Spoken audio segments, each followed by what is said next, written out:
Hi, I'm Maxine Penny and my pronouns are she, her. I am a DJ and co-founder of Goddess of Queens. And this is Goddess of Queens Presents A New Voice in Music, a monthly show where we explore conversations around music, culture, and what we can do to make life more inclusive. So thank you for joining today. We have two great guests, Steph, hi, and Jadyn, hi. Hi, my love. Thank you for having me. And today we're going to talk about music. I've brought them together to listen and learn about their life stories, and we hope to share some nuggets of wisdom for you to take away and marinate on, and maybe even add them to your daily life. So you two have never met, so I would really love to open up this discussion with you both today about growth mindsets and how we as individuals can make small changes to our lives and make big changes around the world. No pressure. We want to bring everyone together to understand that we all have our own perspectives, experiences, and the way we view the world. And yet, underneath, we all want the same thing: love, compassion, kindness. So why is it so hard sometimes for us to receive it or to give it? Firstly, I would love to open it up to the guests. Steph, tell us a bit more about you, where you're based, and why you wanted to talk about music. Sure. I'm Steph. My pronouns are she, her. I'm based in Amsterdam, but originally from New York City, from Manhattan. And I wanted to talk about music because it's been a huge part of my life. My dad is an artist, and I play in a queer dance band, play guitar in a queer dance band here in Amsterdam. And it has, I think, just a huge influence on my identity, how I show up, how I make community here. And yeah, really excited to talk about it with you guys. Exciting. Thank you. Jadyn? Hi, my name's Jadyn. Music's been a massive part of my life for many, many years. I trained in musical theatre, so it's been a part of like my work mindset for a lot of years. And only recently have I been able to take myself out of the work mindset and be able to see music differently and see it as a form of enjoyment and expression instead of just a way to find a career. It's been a very interesting journey that I've been on, but I'm grateful to have done it, and I aim to eventually work in musical theatre, but I don't think that's what I want to do right now. But I too have just started in a band, and I will be doing events and things like that. And I'm excited to like be able to sing live again because it's something that I haven't done in a while. Battle of the Bands. I mean, Steph, you just won a prize, no? You won something for Paradiso. Tell us a little bit more about that. Yeah, my band is competing for something called the Sonneprize from Paradiso, and we just made it through the first round. They kind of have 8 preliminary rounds, and then the winners of those preliminary band battles make it to the finals and play on the main stage of Paradiso, which is pretty wild. So I never thought I'd play on the main stage of Paradiso once, and it looks like I'll be doing it twice this year, which is crazy. So really excited to play in the finals in June. That's amazing. It's interesting to hear both of your different backgrounds. And Jadyn, yours was more business focused. Steph, I mean, tell us a little bit more about your musical journey. I mean, when did you start playing an instrument? And like you said, you didn't think you'd end up on the stage. So how has it been from the beginning to now? Well, I think because my dad is a musician, my parents had me in music since I was really small. Like, I think I was playing violin when I was like 3 or something, and then they put me in piano lessons, and I wanted to play the drums, but I was living on the 8th floor of a New York City apartment, so it's like not the instrument for that. So they basically made a deal with me, and said if I played cello for a year, they would let me play the drums when I was old enough, and I ended up playing cello from like age 7 to when I was like 15 or 16. But it was mostly in my like school orchestra. I never really connected to it. And at one point I swapped out my cello for a fretless bass because I thought it was close enough as an instrument, but my hands are freakishly small. I know this is a fact, yeah. An unfortunate fact as a lesbian, but um, and I swapped that out for guitar when I was like 15 or 16. I think I was kind of like your standard bedroom guitarist, like angsty teenager, like strumming away in my bedroom. Until I started like a DIY record label when I was in high school.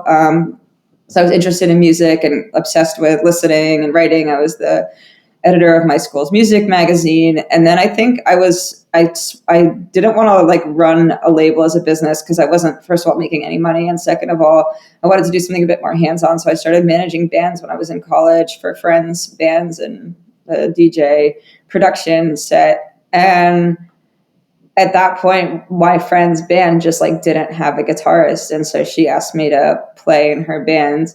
And I ended up playing with her, recording for a few years and surprising myself with how much I liked it. And then I ended up starting another band when I was in Amsterdam with the music I was writing, which was a bit more like Mazzy Star-ish, kind of like shoegazy, folk pop, whatever, rock, I guess.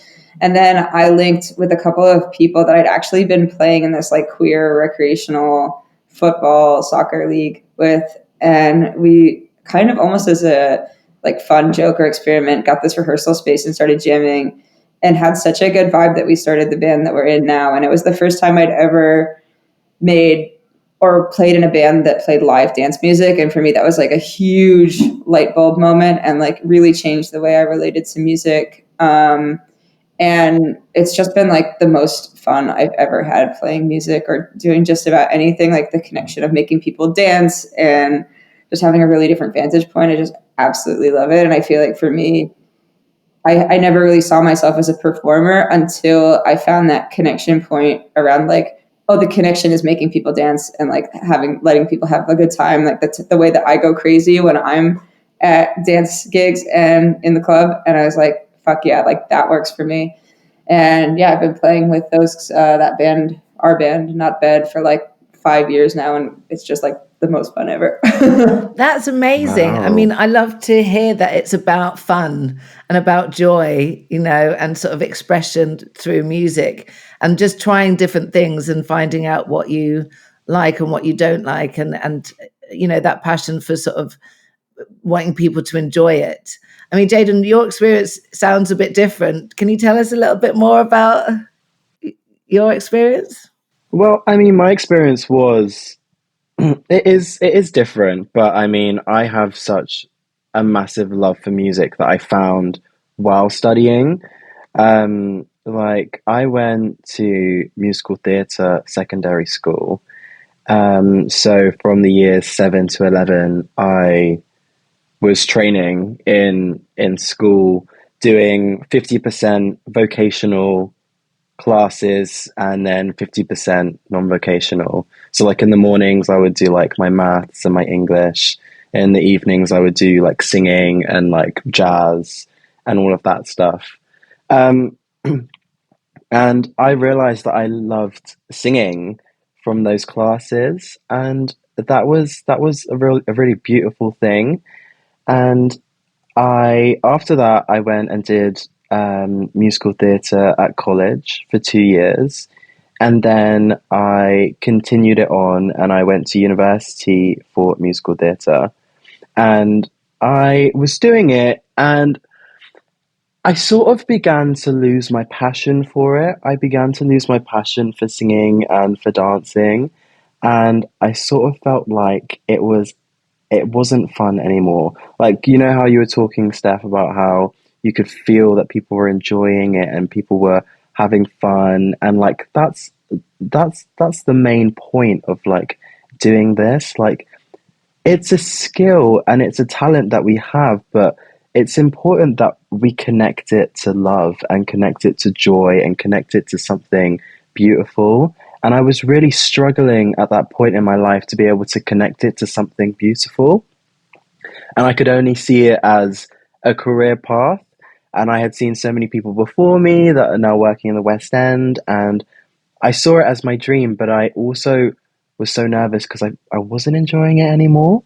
So after my first year of university, I decided to drop out of university and I moved to London and I started working as a model in London. Um, and only recently have I started getting back into singing. I've been like auditioning for musicals and yada yada yada, but only recently have I like began to actually enjoy singing again and enjoy it being a part of my life. But yeah, I think it's just a bit of a journey, I guess. Yeah, it is. I mean, we'll see you on the West End. You heard it here first. Hopefully. We're sending all the blessings your way. I mean, actually, this takes us really nicely into my next question or exercise. I wanted to ask you both, and also the audience, if you're listening, you can also grab a piece of paper and write down these 5 things. And apparently, at the end, you will know your life's purpose. Mm. But, you know, I have some questions around that, and I thought it would be a nice discussion around it. So if you're at home, grab a pen and paper, and it's supposed to take 5 minutes. I did this. It was a TED talk by Adam Leipzig. And when I saw his TED talk, it changed my life because I've always associated my life purpose with work and never felt good enough because, you know, I never really knew what I wanted to do at the time. I've tried lots of things, which I'm super proud of, some out of naivety, but some out of sort of years of thinking and, you know, about what do I want to do and who do I want to be. Anyway, this exercise is, what is your name? What do you love to do? So that could be one thing that you love to do or feel supremely qualified to teach other people. Who do you do it for? So you can picture them in your mind. You don't have to say it out loud. What do those people want or need? And why do they come to you? And what do they need from you? And then how do they change as a result of what you've given them? Now, I can see the faces. My experience was that I found out that I wanted to bring people together. You know, I wanted to help people feel understood. I love to talk to people. And that was kind of my life purpose. Now, you may or may not know, I'm not going to put you on the spot. You don't have to tell me.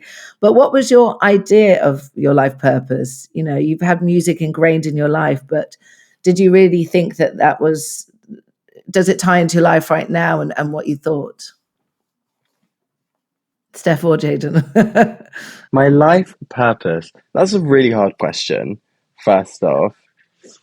Second off, I have always strived for success. I don't know what that is. I feel like in my family, like I've always been instilled to be successful and not in a way of like, not in a bad way, just in an encouraging way.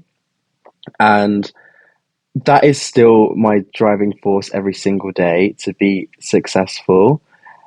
The question is successful in what?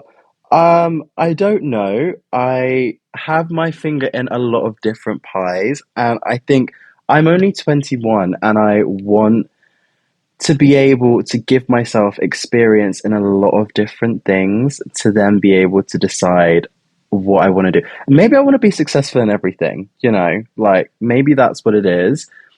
But to be honest with you, I don't think that it's about giving to other people. Maybe I'm selfish, but I definitely think it's about me feeling like I have achieved but I don't know what that is. So I'm not sure, to be honest, but it's definitely about me being confident and sure in myself that I am in the right place where I'm supposed to be. But because like I'm trying so many different things at the minute, like I'm trying to be a successful model and I'm trying to be a successful singer, and I would also like to be able to get into script development. That would also be a road that I want to go down. I'm not sure yet, so I'm just taking every day as it comes. I mean, thanks for sharing. It is a tough question, but that's why we're here having these conversations, because we don't always have to have it together. And, you know, there's so many opportunities. I think for me, I'm like in a fourth change of career now, and like, you know, moving into music, that's something completely new for me. Well, not completely new, because I played the piano, classical piano, when I was younger, but as an adult, to create a brand around music and inclusion, I'm learning lots of new things like music production. So I think the point is being the best you can be at anything, but also just trying new things that come your way. Exactly. Yes. Yeah. Yeah. And Steph? I think I probably have a more vague answer than Jadyn, and I thought about this a lot. It's a really tough question. I guess if I think about my character, and like the way that I like show up in the world, I think there are kind of like two things that kind of define me as it relates to like work and passion. And like the first is trying to be like pretty warm and inclusive and make space for as many people as possible. And then the second is that often to my own detriment, I have a really high level of discipline. So like when I get into something, I don't know, it's like a classic ADHD thing. I just go super deep, which means I have a wide variety of really random skills. Like at one point, it was really important to me to get very good at pogo sticking. Thousands of pogos, you know, like in my room when I was like 11 or something like that. Like it's like the classic kind of ADHD wormhole, but I tend to be like that with pretty much everything in my life. So I think if I like kind of combine those things and the way my career has shaped up, I would say I probably my purpose is something like taking my discipline and privilege and then using the opportunities it affords me to open the door to more people and make things that I'm able to access, then in turn more inclusive and accessible for more people, or at least, or for as not everyone, but I guess as many people as possible. Yeah, I mean, you know, represent the things that you want. You know, I think that's also something that I did with my life, the things that I felt like I didn't lack, and which is why I think mine is bringing people together, because often, you know, moving to a new country or being in a new place or a new workplace, or, you know, trying something new, you have to have a set of skills, which is, you know, resilience and sort of being there. But it's also nice to feel supported and be in that community. And I know that like just sending an email or just introducing someone or bringing people together brings me joy, because that's what I would have wanted when I was sort of, you know, younger, or moved to a new country or something like that. So yeah, belonging and feeling inclusive. So that's a really nice point, Steph. We are talking about bringing people together through music. So how has music impacted your life? You've already told me a little bit already, but you know, what emotions does it bring? Is there a specific song or genre that has had strong impact on your feelings? Jadyn? Okay. Well, can I give you an experience? Yes, please. So this summer I went to my first ever concert. I'd never been to a concert before. I went to Beyonce's Renaissance tour, and it was the first live performance I've ever seen. And I love Beyonce already, but the feeling of being in that space with all of those people, you know, everybody's there for the same thing. Everybody wants the same thing. We all love this person that we're seeing on stage. We all know the songs. We all have felt every emotion that we're supposed to feel from the songs. And to be able to be in that space and feel that was so magical, and it was so moving to me. And it was such an out of body experience. Like I'd never felt anything like it before. And it transported me into a whole new world. And that's and it's just what I feel about music, and it gave me a new level of like understanding for music, because obviously I love music. I love listening to it on, you know, my Spotify as I go on my commute, yada yada yada. And like when you go to the club, you love to listen to music. But seeing somebody live, it's a whole new experience, and I'd never ever felt like that before. And I think that I really understood the power of music and the power of how many people it can move and connect all at once in one moment from that show. And And yeah, I guess that's what I will say about it. Like that's that's like how I feel about music. I feel like it has the power to move and really like make you feel connected in a family. I think that's so beautiful. I just felt very spoilt then because I've been to like 1,000 gigs, and, and like, at the moment I'm really focused on myself. And now you've just made me feel like I need to get back out there and experience that joy again of sort of, like you said, everyone being there for the same reason, to show Yeah, appreciation, to show love, to, look up to someone, because it is, also something very, that talent there is so beautiful, and that production, it's so much work. Actually, it's a yeah. really beautiful place to be. You forget how much work is put into all of these things to be able to make it what it is. And I think that's part of the beauty of it, like the hard work that goes into it. Yeah, and to show that vulnerability for the audience, and to share with us, to bring people together. I think it's really beautiful. Steph, have you got any moments or experience or memories?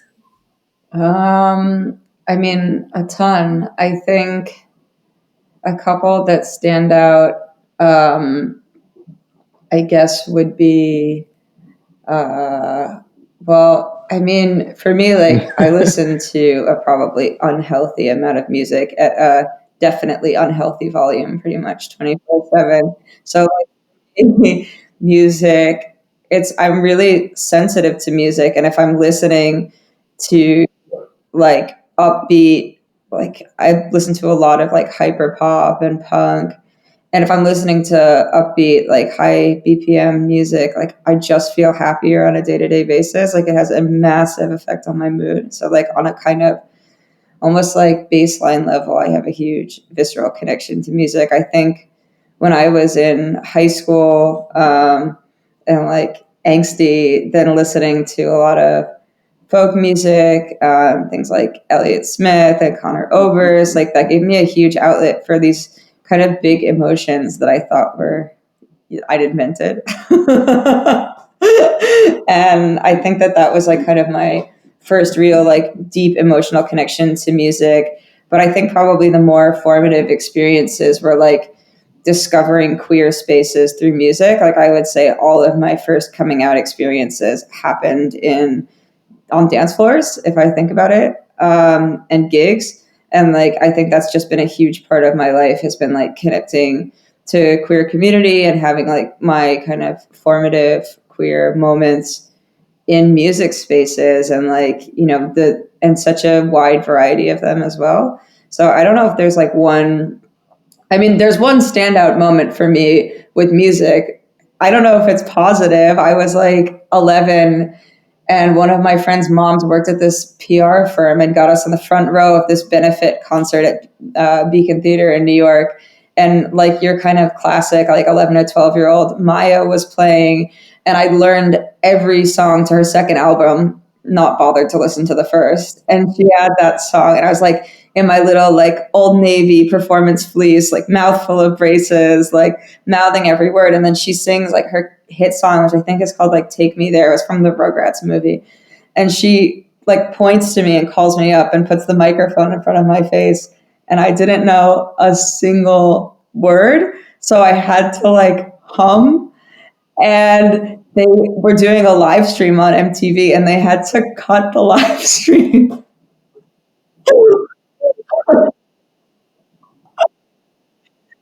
So that was like definitely a formative moment. Unlike you, Jadyn, I am not a singer.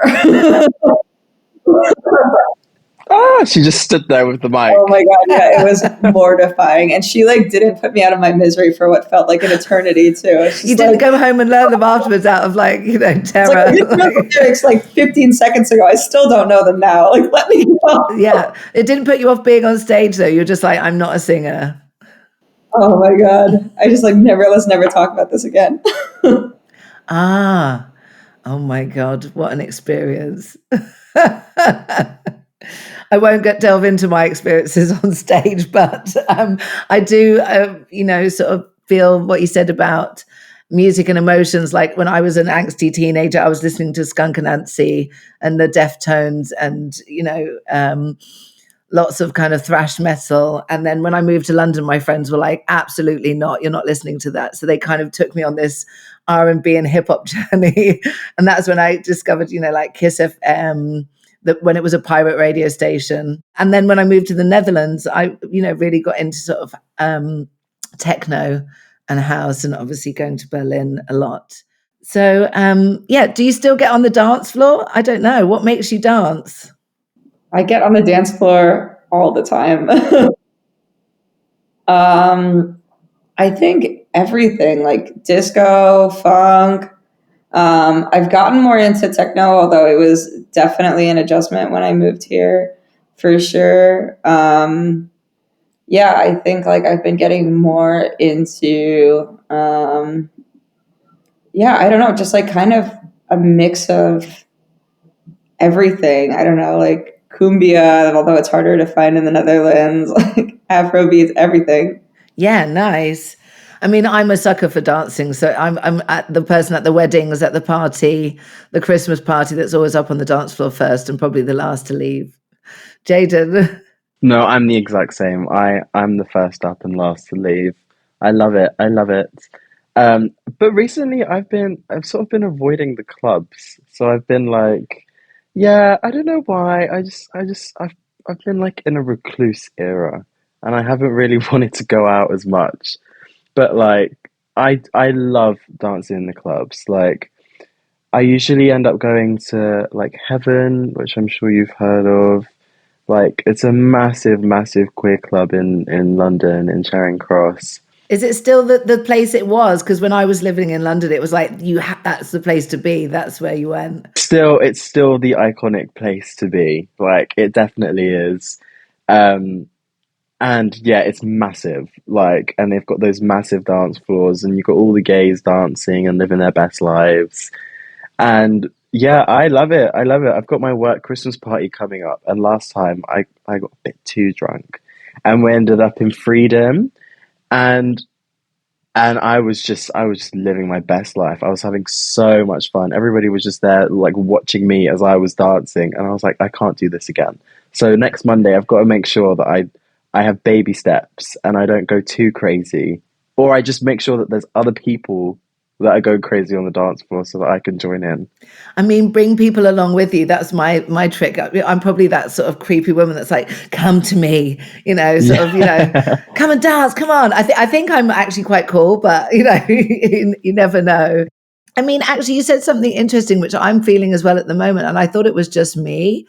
I'm also kind of not avoiding the club scene, but I haven't been drawn to it at the moment. I didn't know if it was kind of, an era that I'm going through. Do you think something's changed in the way of going out or clubbing? Because, I mean, I sort of also lived in the heyday of the club scene. I don't know. I think for me, like, as soon as I moved to London, like, I I wanted to make sure I was out all the time. Like, I was out all the time. After work, I would be out. Sometimes I would bring my flipping work rucksack. And because I would be like, no, I'm not going home. I'm going to go out. And I loved it. And like, I was in a relationship, and my ex now, he loved going out, and he made it like a massive event. Like it was a very big thing for him, and I loved it. I thought it was so much fun. And every weekend we always went out. We always had a great time. But then I sort of like, after that relationship ended, I was like, I don't really want to go out right now. Like, I'm not really like in the mood to be going out. Like, I don't really want to do it. Like, I just sort of want to take some time at home, because I realized that like I loved going out, but sometimes there was like some like anxiety that like built up inside of me, like going out and like that pressure. And like now that I'm on my own, I I want to go out for me instead of going out for somebody else. And I just sort of want to make sure that when I go out, I'm there 100%. Like I can give myself, and I can make sure that I have a good time for myself, which is why I'm sort of like, I'm in my resting era, my like staying away from the club just so that I can give it 100%. You're so smart. I mean, actually, it took me 20 years to realize that. I mean, I used to go out on my own and I used to love to go and dance. And, if I saw people there that were out constantly, we would always say hi. And it was really nice to have that community there.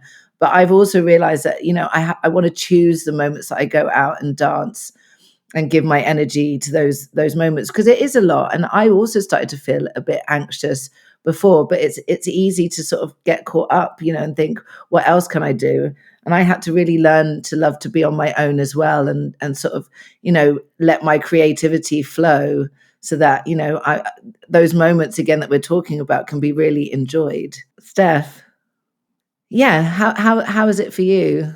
I don't know. I feel like more and more I've been going out to either gigs that I like, queer spaces, or like playing in a band that's more dancey. Like our gigs tend to be either at queer parties or on like nights that kind of have we're like the escalation into like the all night party. But I would say in Amsterdam, like I'm more likely to end up on like the dance floor of like Pamela than I am to be in this hole. Like I think for me, I have to be in a very specific mood to like get into like a rave cave, and I don't do drugs, so that like Work. also has an impact. I don't know, like I think that I have a lot of friends also who like DJ and like run nights, so I feel like I kind of wind up either at their gigs, or at my gigs, or in like kind of queer spaces that have a dance floor. And I think that just kind of by virtue of that cross section of things, I tend to be out like once. I mean, I'm not like out every night, like once every couple of weeks, and I really like dancing, or sometimes in like a busy period, maybe once a week. But it's not really like in club environment so much at like stuff that's either a gig or queer parties or queer spaces that have like a dance floor that comes to life at the witching hour. Yes, the witching hour. I love it. I mean, that's what I like to go from that bar kind of, oh, my foot's tapping, and then like, oh, we're having a good time. Like you said, it is an effort to sort of go full club mode, and especially, yeah, if you don't drink. I feel like I had a sober year, and then I started drinking again, like just a kind of sober, curious year. And it really changed the way I go out, where like I'm not chasing a night in the same way, where and for me, it's really dependent on music. So like if someone's playing music that I like, I'll stay. But like not just like endlessly until 5 or 6 in the morning. Like I'll stay for a bit and have a fun time with my buddies. But yeah, it's different than how I used to go out. I think when I first moved to Amsterdam, for sure, there were also like spots like Nick's that were like much queerer and then open all the time, which was a dangerous combination. And like those spaces or like Nick still exists, but it's become really straight. And I don't know, there's just a different vibe. And yeah, for me, definitely like not getting like as wasted as I used to, like changes the way I go out. Same, sis, same. I mean, thanks for sharing. So we're talking about how it makes you feel. Is there any films or music videos that you think people should watch that have made an impact on you? Is there any that have stood out? I'm trying to think of one that's stood out for me as well. I've got one, and it's like absolutely like a guitar nerd answer. So there's this part. It's like not necessarily a music video, but there's this clip from this movie from 2009 called "It Might Get Loud," and there's this scene where Jack White builds a guitar. It's actually like a diddly bow from scratch, like this plank of wood, and with a empty glass Coke bottle. And like it's just basically like, so you don't need to spend all this money on your instruments. Like all you need to do is start to play. Like that movie in general is awesome. If you're into guitars, if you're not, it's probably pretty boring. Well, you never know. You might spark some guitar fiend interest. Yeah, exactly. But I think it inspired me to like build my own one of those like little guitars. And I don't know, like I think that it's just like really, really nice to see people who are like just absolutely obsessed with their craft and like obsessed with kind of getting to the fundamentals of the thing that makes their craft. and just seeing people like, career musicians still finding like tons of joy in what they're doing is really inspiring. I've got one while you're thinking, if you want. I had Smack My Bitch Up as one of my favorite videos. The Prodigy, right? I mean, I went to see them live. I was obsessed, but the video is basically a point of view video where you see someone like drinking, taking drugs, like going into the club, getting into fights. And at the end, it turns out to be a girl. And I loved it because at that time, it was like a really different point of view. I felt like, I was quite boyish and very tomboyish when I was growing up, and that I was always out with the lads. And normally in videos or music videos, it was always about guys.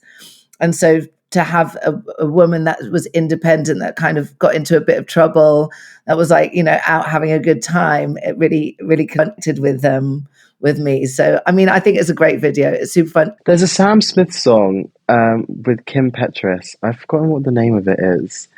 Yeah. I can't remember what the name of it is, but basically it's Unholy. Yeah, Unholy. And the whole music video is kind of like about like this straight man that's sort of like he's cheating basically, and he's sort of fallen into like the stereotypical queer scene that most people like imagine what the queer scene would be, like this sort of like dark and grungy and mysterious sort of scene that, very seedy, and you never really know what it's about, which is not true all the time. Yeah.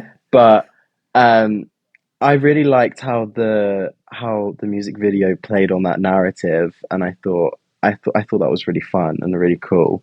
So I would say that definitely is a big impact on like my music in general. And I think because like it was only with queer people, like the whole music video was just queer people, and I feel like it celebrated them so much in sort of a way. It was a juxtaposition, because it was like the idea of the music video is so created by like this like a straight idea of what the queer community is, but it was made up of the queer community, which I thought was very beautiful. I love that, celebrating queer spaces and lifestyles. Yeah. Now we're going to go to the quickfire round. Your top tips. You can get 3 each. It can be about music or anything that's made a difference in your life. So with your consent, I would love to share them. Steph, don't know what are your top tips? I think my first tip would be do things that make you feel like a beginner. I feel like the most dangerous place for creativity is feeling like you know everything, seen everything, or like an expert. And I feel like the richest place creatively is feeling like an absolute novice. Like it's the place where you can take in the most inspiration and you're most receptive, I think, to new ideas. So I feel like that would be my first tip for anything creative. And also just like for being a better person. And the second thing that kind of goes hand with that, which is maybe like contrary to common logic, is to be like pretty cautious of your comfort zone. I think that it's really easy to kind of go on autopilot or to just keep doing things that you feel either like not great about or lukewarm about. And I think that just being cautious of like those moments where you're a little bit comfortable and not just seeing that as like a thing to strive for. And it's not to say that like life has to be a struggle or that like you have to be like working hard all the time or anything like that. I just think it's a good thing to be a little bit aware of and not necessarily accept as like a pure positive, and have those moments where you check in with yourself and you're like, if I am feeling a little too comfortable, are there adjustments that I can make that are holding me back from actually pursuing stuff that might make me a little bit happier? And then my last one, I guess, is probably a little bit cheesy, but just like be kind. I think that always goes farther than being a dick. It does. Be kind to ourselves and to others as well. I think they're really important. They're great tips. I'm going to write those down for myself. Jadyn? So I guess my first one would be something that I've heard quite a lot, like every single day. Maybe not every single day, but like at least a couple of times a week. Try and do something that's a little bit scary and that you wouldn't usually do. Like try and push yourself out of your comfort zone, because that's the only way you can grow as a person. It's really important to do it. And it doesn't mean pushing yourself out of your comfort zone into a place that's completely uncomfortable and can be dangerous. It's just about showing yourself that you're able to accomplish things that you didn't think you can do. My second one would be understand your worth. In the creative industry as a whole, it's very easy to be taken advantage of in many different ways. It's so important to understand your worth, understand your values, what you stand for and what you don't stand for. You do not want to walk into a situation where you're expected to do something that you do not stand for. And sometimes you can be offered a lot of money for it, but the thing is if you don't stand for it, and if it's not something that you really want to have yourself and your name on, understand that and know how to say no. Super important. Because I feel like there's so much pressure, and like there's so many people that are always, willing to take your spot. But it's always important to realize that you are your own USP and people want you for you, and it's okay to say no. And then I guess my third one would be treat every job like the outcome will be bigger than you expect, because you never know what can come from anything that you do. I love those. Those are really important ones as well. Like, be aware of your self-limiting beliefs and push past them. So get out of that comfort zone. But like you said, not into the danger zone. You don't have to throw yourself, out of a plane to sort of, feel like you're doing something. Being worthy in the creative industry is a really important one as well, because people will ask for a lot and you'll think that that will be good for your next step, but sometimes you have to really stick to your values. I really like that one.